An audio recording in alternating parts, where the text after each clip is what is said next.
ప్రభునందు ప్రియమైన శ్రోతలకు వందనములు. ఈ పోడ్కాస్ట్ కార్యక్రమం నాకు స్వాగతం. మీ అందరి కొరకు ఈ కార్యక్రమమును ప్రసారం చేయుచున్నాం. విని దైవాశీస్సులు పొందుకోగలరు. మనం ఏదైనా మంచి పని చేస్తున్నప్పుడు లేదా మీ లక్ష్యం కోసం కష్టపడుతున్నప్పుడు ఫలితం వెంటనే రాకపోయేసరికి ఇక నా వల్ల కాదు, ఇది వదిలేద్దాం అని ఎప్పుడైనా అనిపించిందా? మనం అలసిపోయినప్పుడు లేదా నిరాశ చెందినప్పుడు దేవుని వాక్యం మనకిచ్చే గొప్ప హామీ ఒకటి ఉంది. అదే గలతీయులకు రాసిన పత్రిక 6వ అధ్యాయము 9వ వచనం. అపోస్తలుడైన పౌలు ఇలా అంటున్నారు, మనము మేలు చేయుట యందు విసుకక యుందుము, మనము అలయక ఉన్న ఎడల తగిన కాలమందు కోత కోతుము. చూడండి, ఒక రైతును గమనించండి. ఆయన విత్తనాలు నాటిన మరుసటి రోజే వెళ్లి పంటను కోయగలడా? లేదు కదా. ఫస్ట్ ఆ విత్తనం మొలకెత్తాలి, మొక్క ఎదగాలి, దానికి నీరు పోయాలి, కలుపు మొక్కల్ని తీసివేయాలి. కొన్నిసార్లు ఎండలు రాకపోవచ్చు, వర్షాలు రాకపోవచ్చు, కానీ ఆ రైతు విసుగక అంటే విడిచిపెట్టకుండా కష్టపడితేనే ఒకరోజు నిండుగా ఉన్న పంటను ఇంటికి తీసుకెళ్తాడు. మన జీవితం కూడా ఒక పొలం వంటిదే. మీరు చేసే ప్రార్థనలు, మీరు చూపే ప్రేమ, మీరు పడే కష్టం, ఇవన్నీ విత్తనాలు లాంటివి.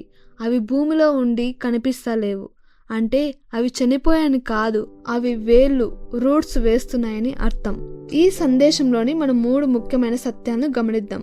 మొదటిది, విసుగు చెందడం సహజం, కానీ అది ఆగకూడదు. మంచి పనులు చేస్తున్నప్పుడు లేదా దేవుని మార్గంలో నడుస్తున్నప్పుడు అలసిపోవడం అనేది సహజం, కానీ వాక్యం విసుగక యుందుము అని హెచ్చరిస్తుంది. మీరు ఆగిపోతే ఇప్పటి వరకు పడ్డ కష్టమంతా వృధా అవుతుంది. రెండవది, దేవుని దగ్గర ఒక తగిన కాలం ఉంది. మనకు ఫలితం ఇప్పుడే కావాలి అని అనుకోకుండా దేవునికి సరైన సమయం తెలుసు అని గమనించాలి. ఆ సమయం వచ్చే వరకు మనం ఓపికగా ఉండాలి. దేవుడు ఆలస్యం చేస్తున్నాడంటే ఆయన మీకు ఇంకా గొప్పది ఇవ్వబోతున్నాడని అర్థం. మూడవది, కోత కోయడం ఖాయం. మీరు అలసిపోయి పని ఆపకపోతే మీరు నిశ్చయంగా ఫలితాన్ని పొందుతారు. దేవుడు అబద్ధం చెప్పడు. ఆయన మీ కష్టాన్ని చూస్తున్నాడు, మీ కన్నీళ్లను గమనిస్తున్నాడు. ఆశీర్వాదపు పంటను మీకు కోసే రోజు రాబోతుంది. అయితే మీరు చేయవలసినంత పని ఏంటంటే మరో అడుగు వేయండి. ఈ రోజే ఫలితం రాకపోయినా పర్వాలేదు, కేవలం 1 అడుగు ముందుకు వేయండి. దేవుని వైపు చూడండి. మీ శక్తి, మీలో ఎనర్జీ అయిపోయినప్పుడు ప్రభువా నాకు కొత్త బలాన్ని ఇవ్వు అని అడగండి. నిరీక్షణ కలిగి ఉండండి. చీకటి తర్వాత వెలుగు వచ్చినట్లు మీ కష్టం తర్వాత విజయం ఖచ్చితంగా వస్తుంది. ప్రార్థించండి.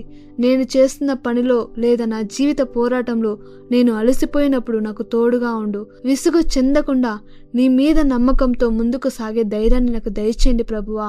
తగిన సమయంలో నీవు ఇచ్చే ఆశీర్వాద పంటను పొందుకునే కృపను ప్రసాదించు అని ప్రార్థించండి. చివరిగా గుర్తుంచుకోండి, గెలిచేవారు ఎప్పుడూ ప్రయత్నం విడిచిపెట్టరు, ప్రయత్నం విడిచిపెట్టేవారు ఎన్నటికీ గెలవలేరు. ఈ సందేశం ఒకవేళ మీకు ధైర్యంగా అనిపిస్తే మరొకరితో పంచుకోవడానికి ప్రయత్నించండి. దేవుడు మిమ్మల్ని దీవించి ఆశీర్వదించుగాక. ఆమేన్.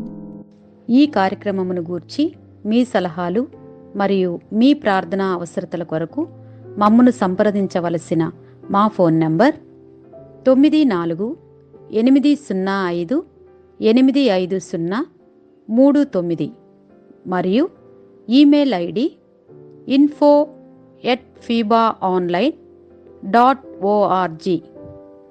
మా ఫోన్ నంబర్ మరొకసారి 9480585039.